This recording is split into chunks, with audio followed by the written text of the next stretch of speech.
Arsenal ជាមួយ PSG សុទ្ធតែមិនដែលបានលើកពាន Champions League ដូចគ្នាដូច្នេះតើអ្នកណានឹងមានប្រៀបជាងនៅជើងទី1នេះ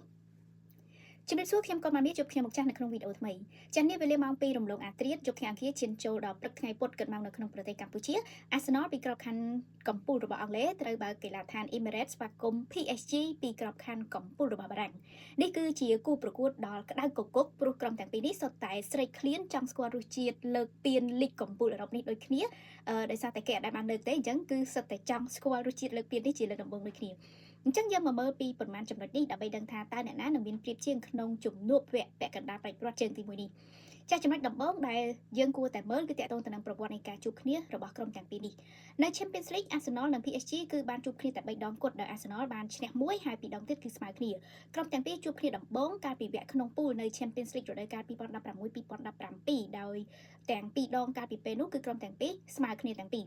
លើកចុងក្រោយដែលក្រុមទាំងពីរបានជួបគ្នាគឺនៅ Champions League រដូវកាលនេះតែម្ដងគឺវគ្គក្នុង Pool League Stage ដោយពេលនោះគឺ Arsenal បានយកឈ្នះទៅលើ PSG ក្នុងលទ្ធផល2-0ចំណុចទី2គឺយើងនិយាយតាក់ទងទៅនឹងការឡើងមកដល់វគ្គពាក់កណ្ដាលប្រតិបត្តិនៃក្រុមទាំងពីរនេះ Arsenal មែនទែនទៅគឺបានឡើងមកដល់វគ្គនេះហាក់ដូចជារលូនតាំងពីក្នុងវគ្គ League Stage មកម្លេះគឺមិនចាំបាច់ប្រកួតជម្រុះអីនោះទេហើយនៅវគ្គ16ក្រុម Arsenal បានយកឈ្នះទៅលើ PSV មកពីហូឡង់ទាំងពីរជើងហ្នឹងដោយលទ្ធផលរហូតដល់ទៅ9-3បន្ទាប់មកនៅក្នុងវគ្គ8ក្រុម Arsenal ក៏បានទម្លាក់ក្រុមការពារជើងឯក Real Madrid ដោយបានយកឈ្នះក្នុងលទ្ធផលទាំងពីរជើង5-1និយាយទៅគឺ8ប្រកួតចុងក្រោយនៅ Champions League គឺ Arsenal នៅមិនទាន់ចាញ់នោះទេដែលនេះគឺជាកំណត់ត្រាប្រកួតមិនចាញ់បានច្រើនជាងគេគិតក្នុងចំណោមក្រុមផ្សេងទៀតនៅរដូវកាលនេះ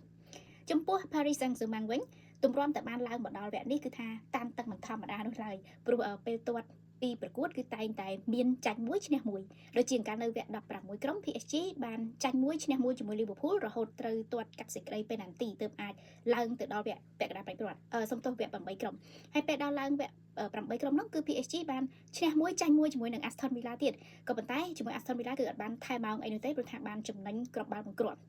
និយាយបានថាពេលជួបក្រុមពីអង់គ្លេសគឺថា PSGមិនងាយស្រួលចាត់ការនោះទេគឺឡើងមកហាក់ដូចជាមានសំណាងផងមានអីផងអញ្ចឹងណាចាឥឡូវត្រូវមកជួបក្រុមពីអង់គ្លេសទៀតចាំមើលថាតើលើកនេះ PSG អាចតទល់បានទៀតឬក៏អត់ចំណុចទី3គឺនិយាយតាក់ទងទៅនឹងរឿងកីឡាករបើគិតពីបញ្ហាកីឡាកររបួសវិញ PSG ដូចជាអត់មាននោះទេក៏ប៉ុន្តែខាង Arsenal អាចត្រូវអវត្តមានកីឡាករជាច្រើនដូចជា Jorginho, Ben White, Ricardo Calafiori Ricardo Calafiori ចាហើយដូចជា Jesus, Kai Havertz ហើយនឹង Tommy Jesus អីហ្នឹងគឺសុទ្ធតែមានបញ្ហារបួសយូរគ្រាន់ដែរហើយខណៈដែល Thomas Partey គឺចាសំទោសគឺ Thomas Partey គឺគាត់ជាប់បំរាមអត់អាចចូលលេងបាននោះទេ